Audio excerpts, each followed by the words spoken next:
Goeiedag en baie welkom weer by jou Lewelig dagstukkie.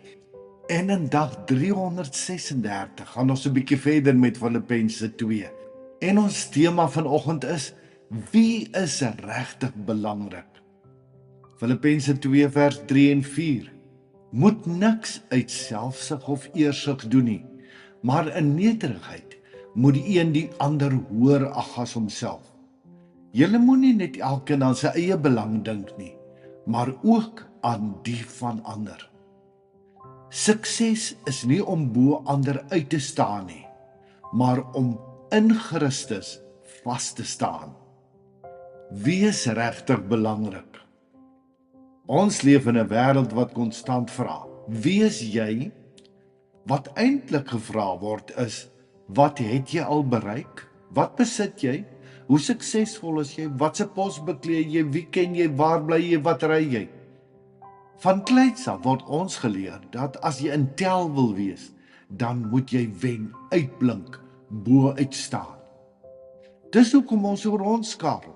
Ons jaag agter prestasie, erkenning, posisie en platforms aan. Ons wil hê mense moet weet wat ons doen, wat ons al bereik het, hoe besig ons is. Net sodat ons nie vlak gekyk sal word nie, want ons wil ook belangrik voel en voel ons is die moeite werd. Meer nog, baie van ons het onbewuslik begin glo dat liefde en aanvaarding verdien moet word. Dat jy eers moet presteer voordat jy goed genoeg kan wees. Dat jy eers suksesvol moet wees voordat jy regtig liefgehad kan word. En as jy nie volgens die wêreldse maatstawe wen nie, dan voel dit asof jy 'n loser is. Nie net as mens nie, maar selfs in God se oë.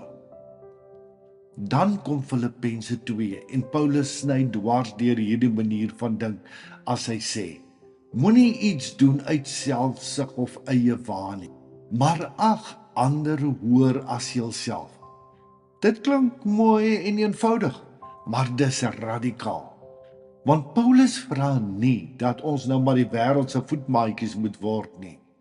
Hy nooi ons om vanuit 'n ander hoek te kom kyk na onsself.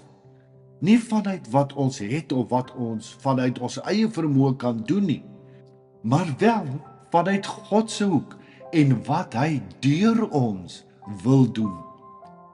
In Jesus se oë gaan dit nie oor wie eerste is nie, nie oor wie die belangrikste is nie, nie oor wie die meeste kan doen nie. In Jesus se oë gaan dit oor wie jy is in Christus.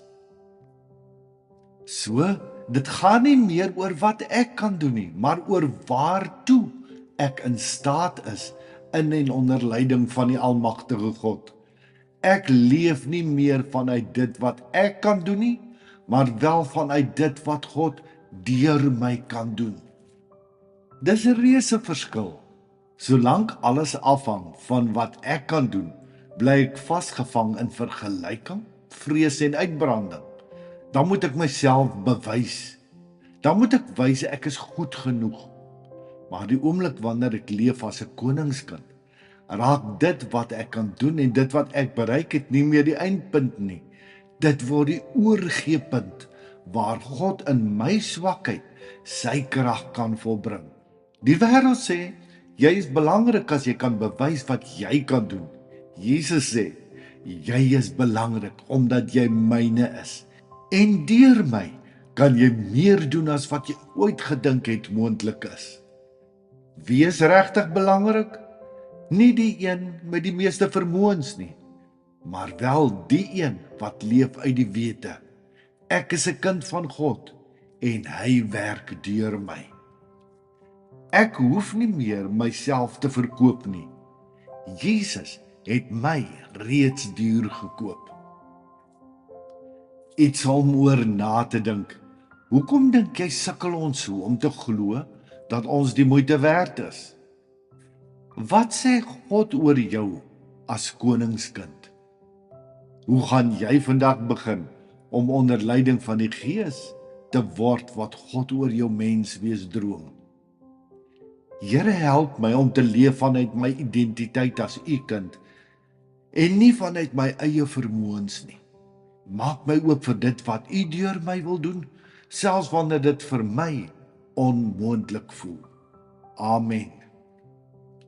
Kom ek het jy gaan leef met fyn sensitiwiteit, al luisterende na die fluistering van die Gees oor wat hy deur my en jou as sy instrument wil doen, sodat die wêreld verstom sal staan.